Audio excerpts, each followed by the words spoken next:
دعا کا سب سے بہترین جو وقت ہے، عام طور پر ہم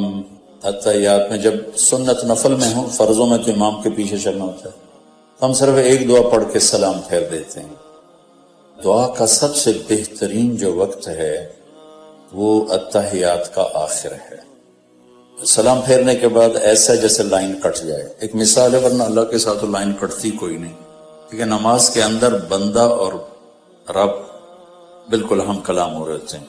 حمدنی عبدی، اثنا علی عبدی، مجدنی عبدی، اللہ اور بندے کی آپس میں بات ہو رہی ہوتی۔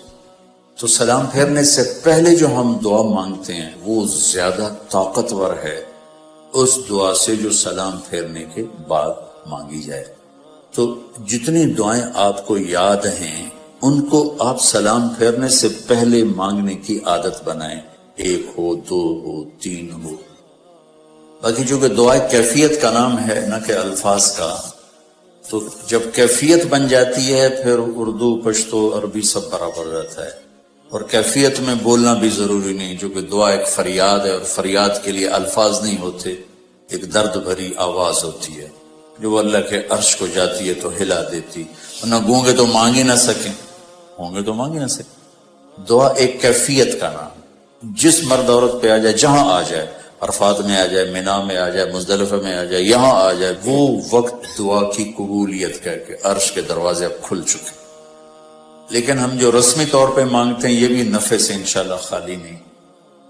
لیکن دعا کی اصل جو روح ہے وہ کیفیت ہے، فقر والی،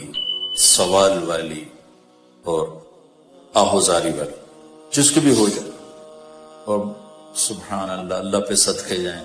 اللہ کو پتا تھا میرے سارے بندے تو نیک نہیں ہوں گے، اور مانگنا سب نے اسی سے، تو اس نے یہ نہیں کہا تقوی ہوگا تو دعا قبول کروں گا، نمازیں پڑھو گے تو دعا قبول کروں گا، کہ ایک کام کر لو قبول کر لوں گا، ایک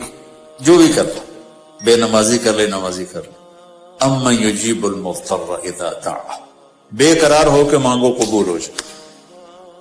بے قرار ہو کے مانگو قبول، جو مرضی جیسا بھی ہے، اس کو پتا ہے میرے قلیل من عبادی الشکور، میں خود کا تھوڑے بندے میرے شکر گزار ہوتے،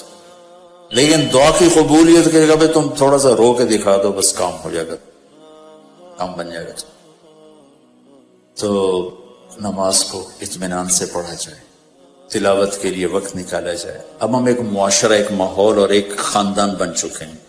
کوئی اونچ نیچ ہو تو برداشت کیا جائے، کوئی کمی بیشی ہو چپ کر جائیں، سہ جائیں، پی جائیں، آپس میں کوئی کسی سے اونچ نیچ ہو جائے تو دوسرا اس کو برداشت کرے، اس کو سہ جائے، درگزر کر جائے، معاف کر دے، الٹا اس سے معافی مانگ لے، میں آپ کے لیے تکلیف کا سبب بنا، مجھے معاف کر دو، تو انشاءاللہ اللہ کو یہ بات بہت پسند آئے گی، بہت پسند ہے۔